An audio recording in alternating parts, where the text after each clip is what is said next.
City officials are describing the case as a double murder. A judge and his wife gunned down in their home. That was a big mystery. Who did they come to kill? And then, why? Motives usually come right down to the same old thing, greed. An outrageous scam. There were millions of dollars. And a mayor with a dirty secret. Any suggestion that I was involved in planning the murder of Vincent Margaret Sherry is an outright lie. Bloodshed and betrayal on the bayou. Tonight, on Power, Privilege, and Justice.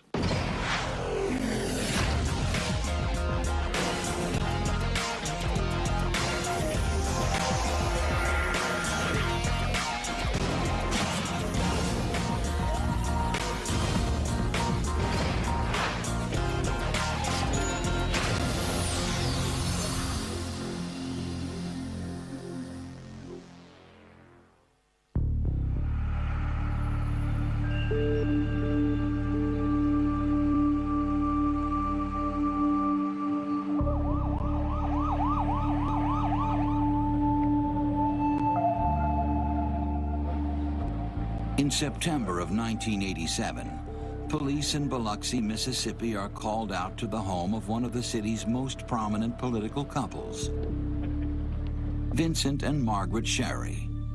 He's a state court judge. She's a city councilwoman. Or at least they were. I heard it on police radio about suspicious death on Hickory Hill Circle. Told me to get to the scene as quick as I possibly could. I went in the house, went in the front door. It was sort of out of the ordinary. There's nothing disturbed. And then you got the room where Vince was, and he's laying on his back by the fireplace. The judge had been shot 3 times in the face. Burris then goes down the hallway to the master bedroom. Margaret Sherry was on the floor with her shoulders against the bed and her feet up under the dresser. He finds spent .22 caliber shells near both victims. We also had small bits of foam recovered that indicated it was likely a silencer-equipped weapon. We also recovered several unidentified fingerprints, which were submitted for comparisons. Margaret's purse was in the den. It was open, had cash in it, had credit cards in it. I think Vince's wallet was on a dresser in the bedroom, credit cards and stuff in there. The house had not been ransacked. No valuables appeared to be missing. It was not a routine burglary or robbery. Close friend Pete Halat, who found the Sherrys, says the front door was unlocked when he got there, but he didn't see any sign of an intruder. We're thinking this person came in for the sole purpose of killing these 2 people.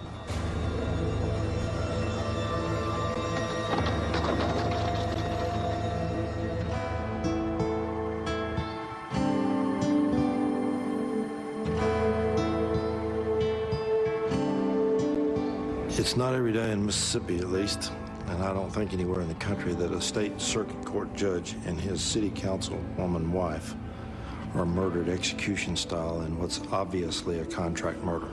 It was kind of an unusual thing to see because it was an area that was mainly populated by very well-to-do people, and crime of any sort, much less violent crime, was pretty rare.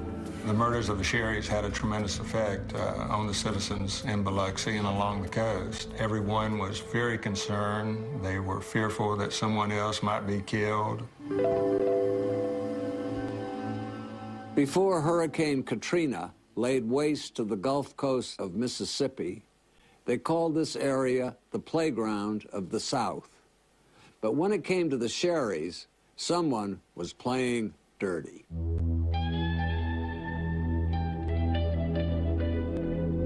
Judge Sherry was obviously a sitting state circuit court judge. He might have developed enemies that decided to kill not only him but his wife in retribution, perhaps for a sentencing. And Margaret Sherry's ambitions may have provided a motive as well. She was a hard driver as a city councilwoman and demanded a lot.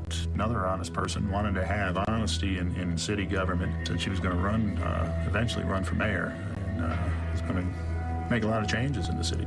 After losing the race for mayor in 1985, Margaret was gearing up for a second campaign to take City Hall. For businesses on the seedier side of town, her election would have meant trouble. She had been very politically active, had come out very strongly against the existence of certain strip clubs operated near the beach in Biloxi. And numerous rumors were circulating that perhaps local politicians were involved or prominent businessmen.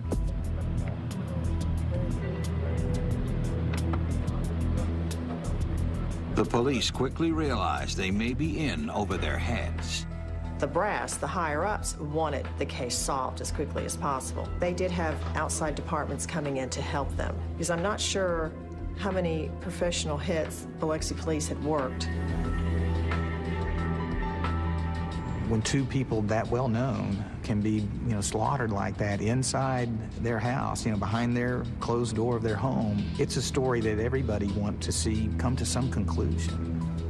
Biloxi, where antebellum mansions and Southern charm clash with casinos, strip clubs, and corruption. To solve this case, investigators were going to have to wade deep in Mississippi mud. From first appearances, this will be a very difficult crime to solve. Investigators say these are all just long shots, and they are just beginning to put together the pieces. The governor said he was saddened by their deaths. He said they were close personal friends and served with distinction in both. In the days following the gangland-style killings of Vincent and Margaret Sherry, reporters from all over the South descend on Biloxi. It was probably the biggest news here on the Mississippi Gulf Coast. Covered everything else. That was morning, afternoon. Many believe the murders were motivated by the Sherrys' political careers. As a judge, anytime you decide a case, somebody becomes upset. At least 50% of the people become upset. There were stories about a death threat that Vincent had referred to. There was a transcript of a proceeding in his courtroom in which he told a woman that he had recently had a death threat. I don't think most people thought of either of the Sherrys as folks with enemies that would want to kill them.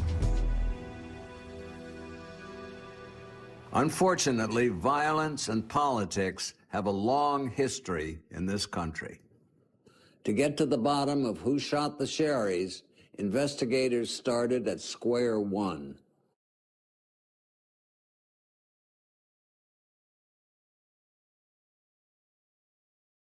Vincent Sherry and Margaret Smith met as college students in Bowling Green, Kentucky, and married during their senior year. Vince joined the Air Force, eventually becoming a JAG officer. His growing family followed him from base to base.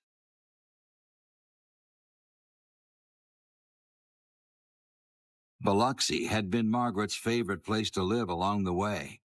So after Vince retired from the military in 1970, the family laid down roots there. They settled in an upscale neighborhood, nestled between a luxurious country club and an idyllic shoreline. Well, where they lived in a place called Ancient Oaks, and more of a affluent community, north side of the bay. It's a more wealthy area, and high-end homes. But Vince Sherry was fascinated by Biloxi's grittier side and embarked on a second career as a criminal defense attorney. He soon partnered with a young hotshot named Pete Halat. Halat was of Yugoslavian descent. He was very active in some of the community organizations there, and he was generally, I think, seen as, a true child of Biloxi. He attended college and law school up in Jackson, Mississippi, and eventually became one of the youngest county court judges in the state of Mississippi back in the 70s. Together, the two men made a powerful and profitable team. They were one of the best-known law firms in Biloxi, a successful law firm, especially with regard to criminal defense work. Meantime, Mrs. Sherry had found her own calling, winning a seat on the city council. She may have been short in stature, but she was a giant in feistiness. She was very outspoken, very frank, spoke her mind, and when things didn't go in that council meeting as she thought they should have been going, she let her feelings be known. No one walked over Margaret Sherry. She vowed to clean up Biloxi's seamy side, even if it meant going head-to-head with her husband's clients. Margaret used to call him the vice attorney. She was out there trying to knock out the vice in Biloxi. He, on the other end, was representing the strip joint. In the mid-'80s, the couple was well established among Biloxi's elite. Vincent was appointed circuit court judge, and Margaret was considering her second run for mayor. They were seen at different charitable events, civic events. They were seen a lot around town. They were involved in their community. Yeah, they were just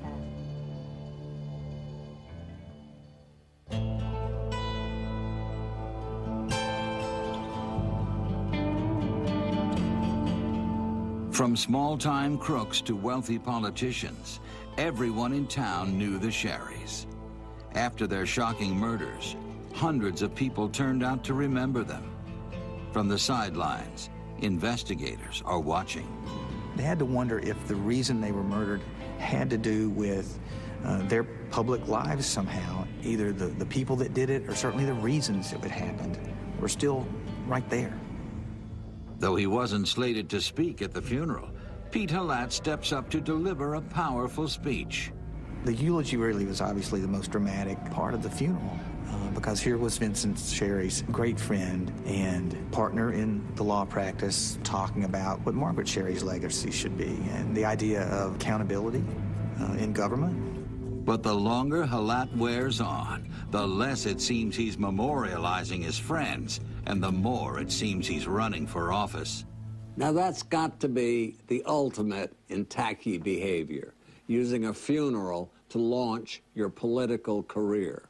Halat even had copies of his eulogy distributed to the press. As the Sherrys are laid to rest, investigators get their first lead in the case from one of the couple's neighbors. A young man had been standing out in the driveway of his own residence and had observed a yellow Ford Fairmont. It did not belong in the neighborhood. He did not recognize it as one of his neighbors. But when the driver saw this young man and his friends, then it pulled away. But the young man and his friends got a very good look at the driver. A composite sketch of the suspicious visitor is released to the media. Then, another break. 1 week after the murders had occurred, the yellow Ford Fairmont was recovered at an apartment complex about 1 mile away from the Sherry residence. Investigators learned the car was stolen from a nearby dealership just days before the murders. On the car at the time it was recovered was a switched license plate, and when we ran the plate number, it actually came back to an Oldsmobile, which had been abandoned 3 years earlier at an apartment complex in the city of Biloxi.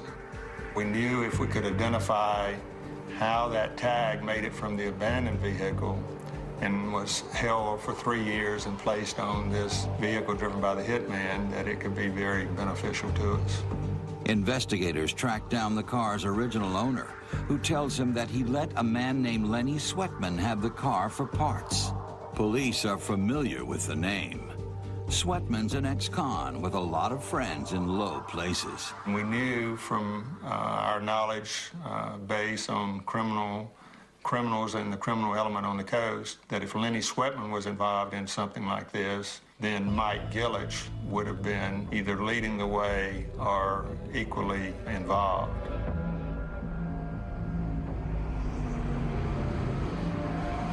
Mike Gillich is the owner of several Biloxi strip clubs, including the popular Golden Nugget. He's also a high roller in what cops know as the Dixie Mafia. The Dixie Mafia supposedly was this kind of loose aggregate of criminals throughout the Southeast. Sometimes they'd band together to do a drug deal. Sometimes it would be to do some sort of bank rip-off or some sort of fraud. They had guys that laundered money. They had different people that played different roles, and when they had the need for a particular job, they'd call those people together and commit these criminal acts. Some people referred to the Dixie Mafia as the cornbread Cosa Nostra, but indeed, they were a force to be reckoned with. So what did they have to do with the judge and his wife? No one would believe the answer.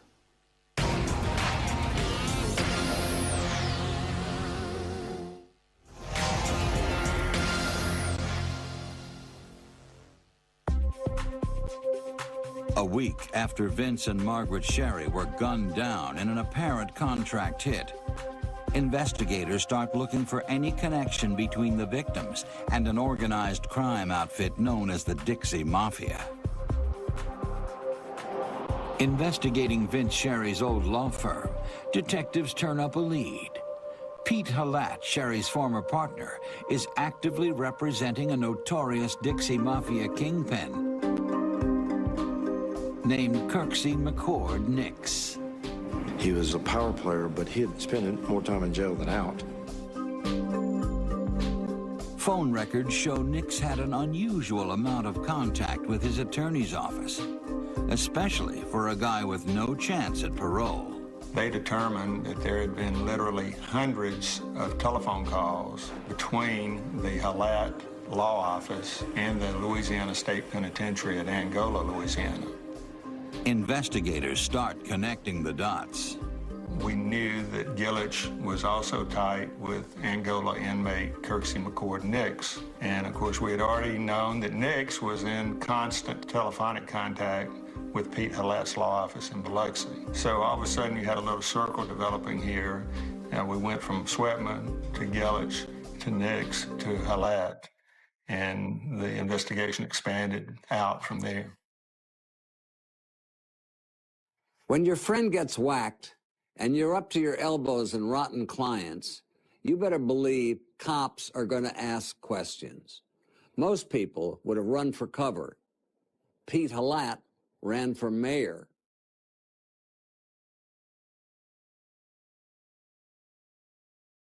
I run not against any particular person or party, but against a style of government which pads the public payroll with consultants and cronies, while our police and firefighters risk their lives for less than a living wage.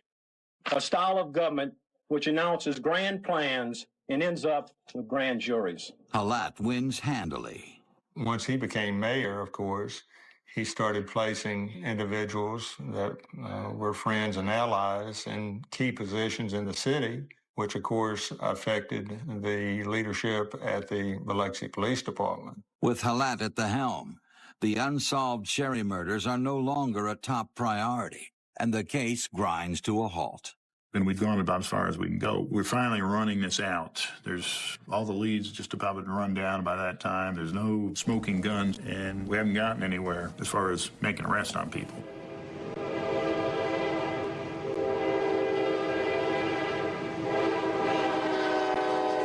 The murder happened in '87, and then here comes '88, and then '89, and the years continued to go by, and they just weren't getting a break. And of course, they started working on other cases, and it seemed like the Sherry case was just going to sit in the cold case file. After about 2 years, and actually very little progress had been made in coming up with a final resolution of the murders, the oldest daughter of Vince and Margaret Sherry hired a private investigator. Following up on the Dixie Mafia connection, the private eye uncovers an invaluable informant at Angola State Prison, Bobby Joe Fabian. Mr. Fabian, who had been a longtime friend of Kirksy McCord Nicks, said that Judge Sherry had been killed because of missing money from an elaborate scam being run out of the penitentiary.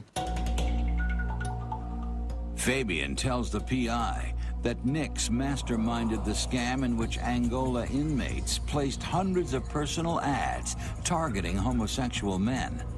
The writer claimed to be a young male looking for a little love. Hi, my name is Bobby. I'm 21 years old. I'm 5'11", weigh 155 pounds, have blonde hair, blue eyes. I'm just looking for some loving. I'm looking for a companion, somebody who can, please contact me, write to this address. Then it would start, well, I need $500 to pay my lawyer, or I need $1,000 and I can get out of jail for this reason or that reason. And they would establish pen pal sort of relationships with people, and then they'd begin taking all this money. There were literally hundreds of scam victims around the country.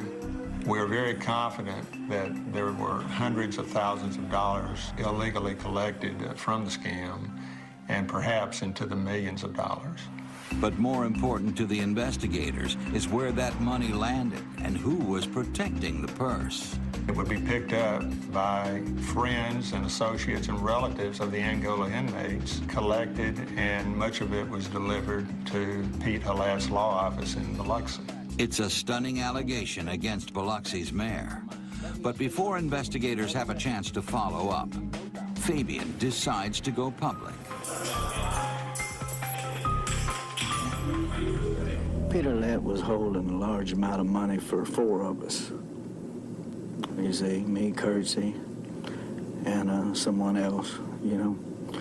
And when this money was demanded, he said Sherry swung with it. Sherry was holding it. When you say swung, you mean what? He ripped us off. Peter Halat knew, and they didn't want to give us our money. That somebody was going to die, and better Sherry than him.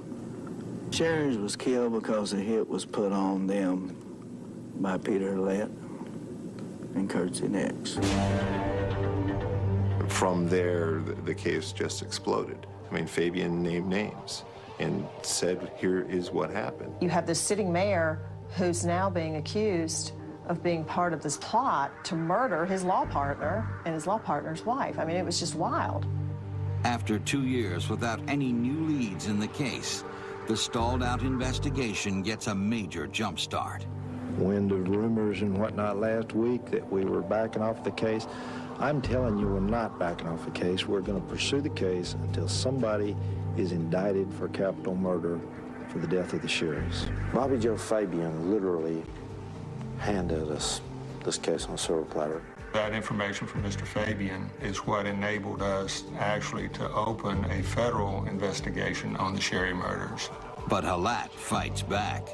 Continuing rumors based upon allegations by convicted murderers and even idle speculation by well-meaning people have become the basis for opportunism. These reports, suggestions, and other innuendos are untrue and totally unfounded.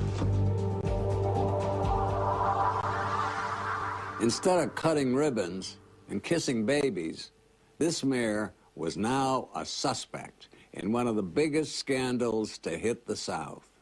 Whether he could slither his way out of this mess remained to be seen.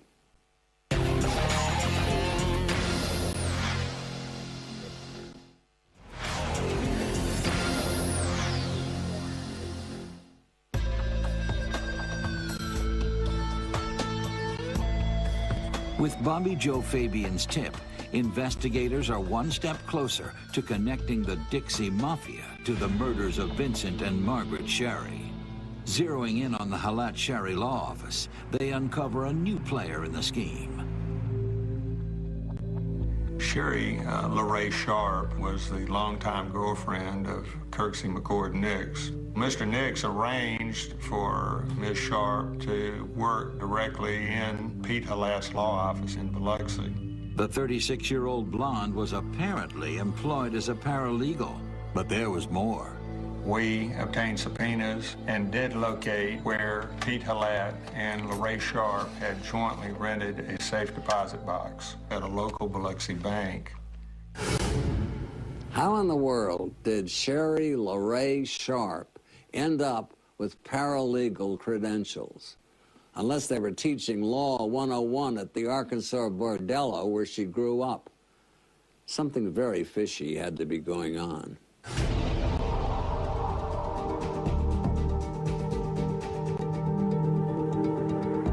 Investigators soon pieced together what may have happened.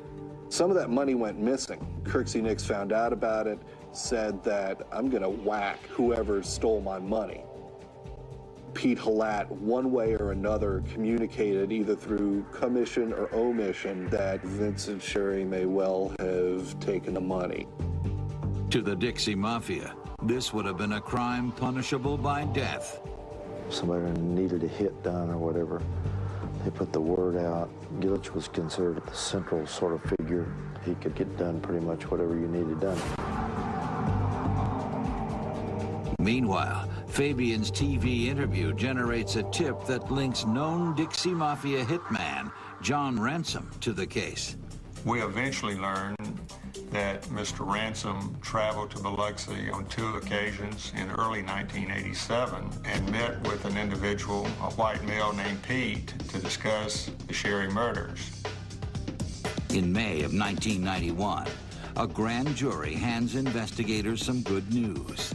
4 people were indicted, which included Mr. Gillich, the nightclub owner in Biloxi, Mr. Nicks, the Angola inmate, Mr. Ransom, the Dixie Mafia hitman, and Lorraine Sharp, Nicks's girlfriend, who was coordinating the scam from Halat's office. What eventually was alleged in the indictment is that the Lonely Heart scam was the center of the criminal conspiracy, and that the Sherry murders were, kind of like the spokes of a wheel. But everyone wonders, where is the mayor? Pete Halat was not named in the first indictment. And of course, that was really the most sensational part of the original allegations from Bobby Joe Fabian. He had ties to all these people, Mike Gillich, Kirksy McCord Nicks, Kirksy's girlfriend, Lorraine Sharp. So yeah, he knew all of these folks, had ties, had business dealings with them. Halat claims he's been vindicated. What I am here to tell you today is that the indictment issued in the grand jury investigating this case for the past 2 years did not name me because I was not in any way involved in any prison scam or the plot to murder my friends, Vince and Margaret Sherry. That is what I told you the day that you came to me with the insulting suggestion that I was somehow involved. You'd think people would see through this guy's act. But apparently, he'd won over most of Biloxi with his perfect hair, designer suits, and saccharine smile. Still, he wasn't off the hook.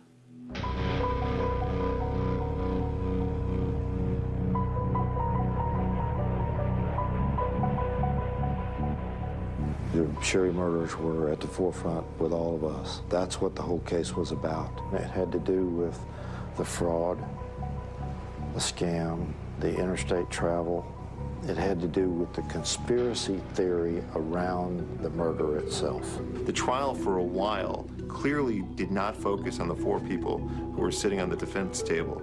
It clearly focused on Pete Halat, and yet he was not on trial. He's not sitting there, he's not named. The one thing that was sort of hanging over really all of the first trial was really the question about whether or not Pete Halat would ever be charged. But the government's first task is to prosecute the prison scam. We even had scam victims from as far away as California come in and testify how they had been scammed, how they had read an ad in a newspaper, had responded and been scammed for $50,000 or $100,000.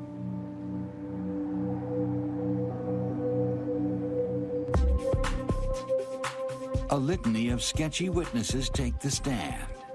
The prosecution's case inherently relied on testimony from a fairly unsavory and colorful, cast of characters. We had to use witnesses that were not prime candidates for Best Person of the Year award, and the jury just had to decide for themselves whether or not these witnesses were telling the truth.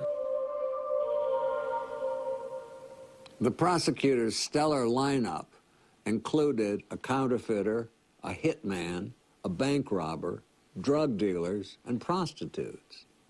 When the jury finally left to deliberate, no one was sure how this bizarre story would end.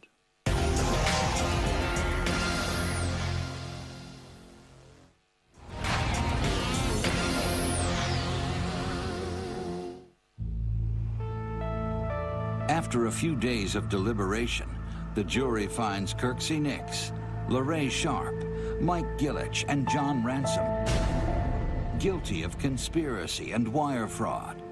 But the prosecution is just getting started. The best way to make a case is to have somebody talking to you from the inside of the case.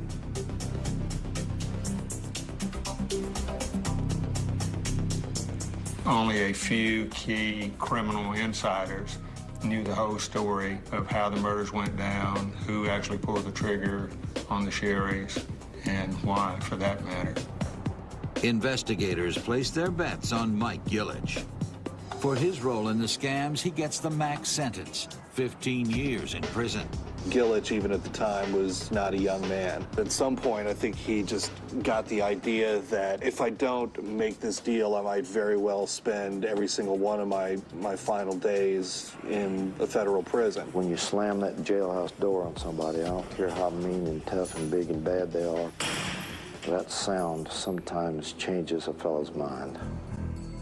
2 years in the joint is no lap dance, and the Dixie Don finally folds. We were advised by Mr. Gillich's attorney that Mr. Gillich had had enough, and he was ready to sit down and talk to the FBI about what actually happened in the Sherry case.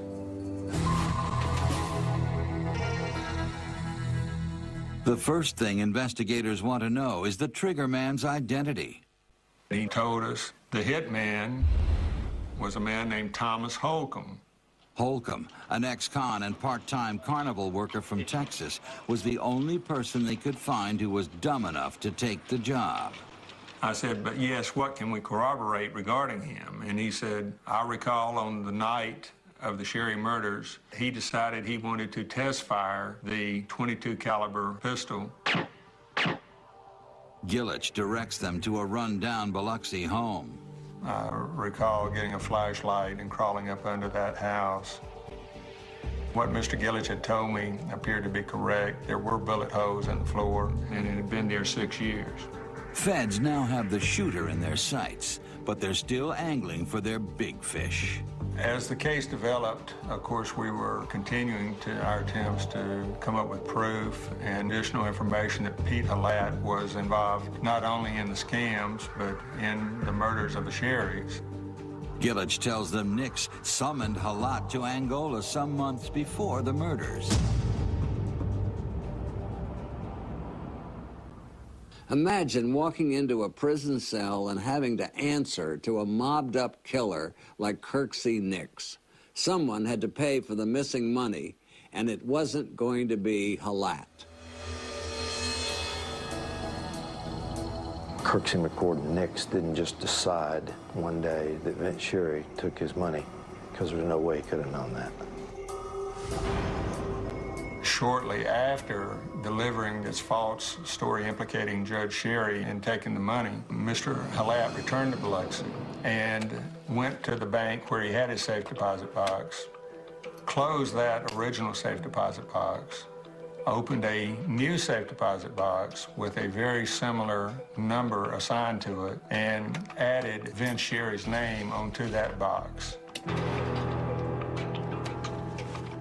He was trying to show that Mr. Sherry had access to a safe deposit box that had the scam money in it.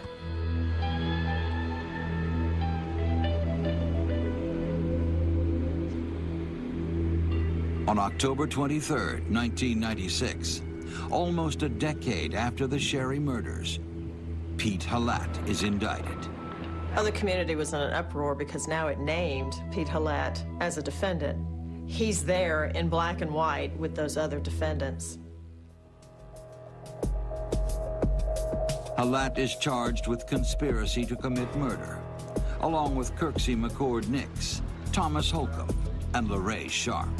We had all types of individuals charged here and involved in these criminal activities. Everybody from murderers to mayors.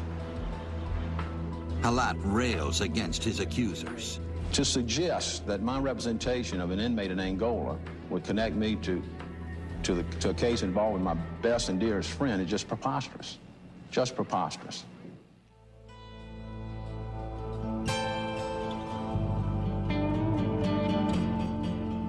Those people who had known Pete and his mama and his daddy and his grandmother, there was no way Pete Halat was going to be convicted in those people's minds. No way. Other people been convinced all along that if he wasn't involved, he knew what was going down, and he didn't do anything to stop it. In June of 1997, a decade after the Sherry murders, trial opens and the media is ready and waiting. It resulted in the deaths of two fine people and in cheating people all over the country in a sordid scheme which Mr. Halat's law office was the clearinghouse and the centerpiece.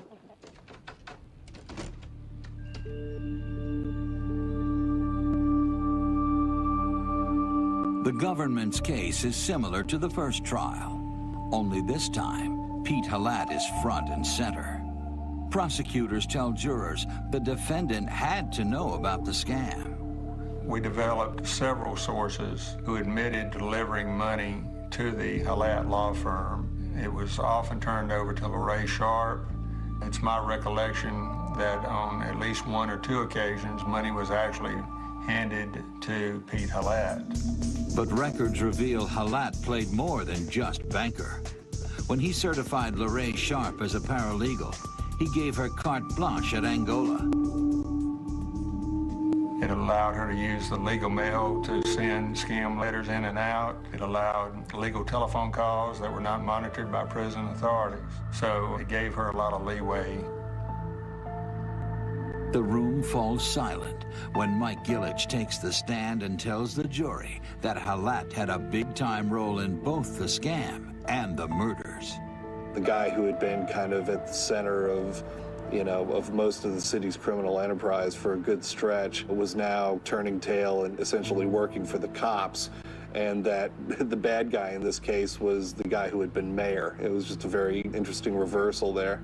Just was pulsating to hear him turn on his friend, to admit that basically Pete Halat had this role. And I'll tell you exactly how he had the role, and I'll tell you exactly where the guns were fired as they planned this thing out. But the government is quick to remind the jury that their case is more than just a he said, he said.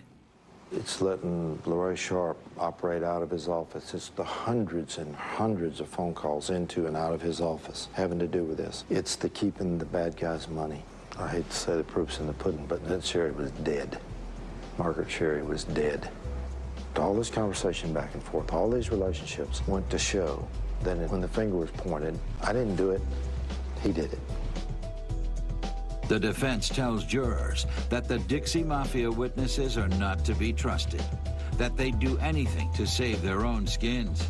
I found holes in every person who testified if they were in jail. I mean, these were people who were saying whatever they needed to say to help their case and to help them move forward with their lives and get out of prison. I certainly remember, in particular, Halat's attorneys just going after Gillich and his credibility like rabid dogs because they knew that that was what they had to do.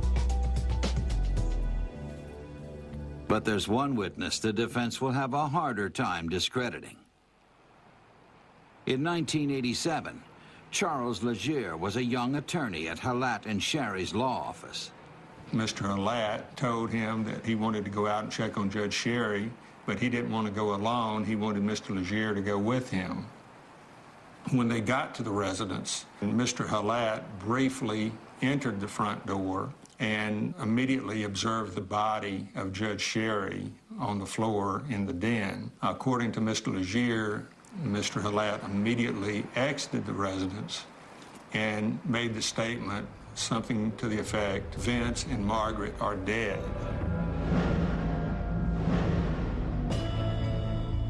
The prosecution thinks they've caught Halat in a lie. Margaret's body had been nowhere near Vince Sherry's body. In fact, her body was found more or less behind a bed in the very back of the house, back bedroom. So Mr. Legier reported that there was no way Pete Halat could have known Margaret Sherry was dead without prior knowledge of the event.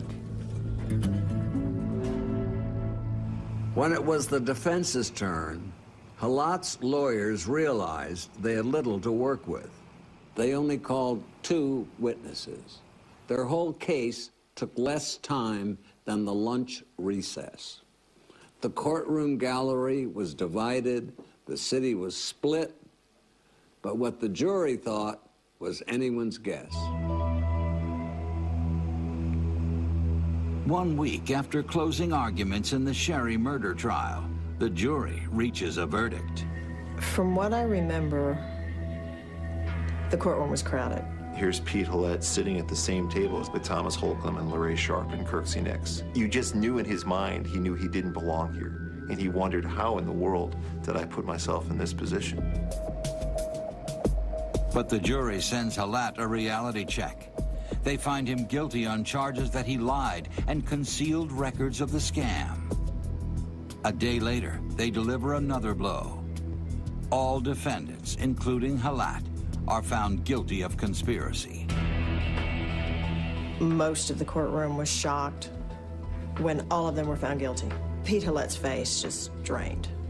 At the moment where I had to go on the air and tell the people of Biloxi what had happened, I found myself almost shocked that I was saying Pete Halat, the former mayor of the city of Biloxi, is guilty. Words like that aren't supposed to come out of your mouth. It's nice that after all this time, they've proven not only who was in the house, but who was involved. It's a great relief to the family. You know, you don't celebrate at guilty verdicts, but you can't help but be glad when you get a guilty verdict after putting so much into a case, you know. Months later, the motley crew is sentenced. Life for Nicks and Holcomb. 5 years for LaRae Sharp. And 18 years for Pete Halat. Many people in Biloxi wonder if justice was served. The government didn't prove, never set out to prove, that Halat had any direct knowledge of or involvement with the murders. All they had to do was prove that he was involved in a large-scale criminal conspiracy, one element of which was the killing of the Sherrys. We simply could not prosecute a murder charge because we did not have a statute at the time. But that's what the case was all about. It all had to do with bringing the people to justice who committed the Sherry murders. And all this stuff, all these facts and all these peripheral charges, that's what we had to work with. So that's what we did. Some people still don't believe Pete Halat's guilty to this day. They think now what they thought then. What did the government prove? But most of Biloxi now remembers Halat as the mayor who thought he could get away with murder. Even though he thought he was untouchable, he was not. And his powerful position and his privileged status meant nothing. Pete Halat appealed his case all the way up to the Supreme Court, but they rejected his petition for a new trial. Seems the political charm had finally worn off. He won't be getting out of prison until 2013. For Court TV, I'm Dominick Dunne.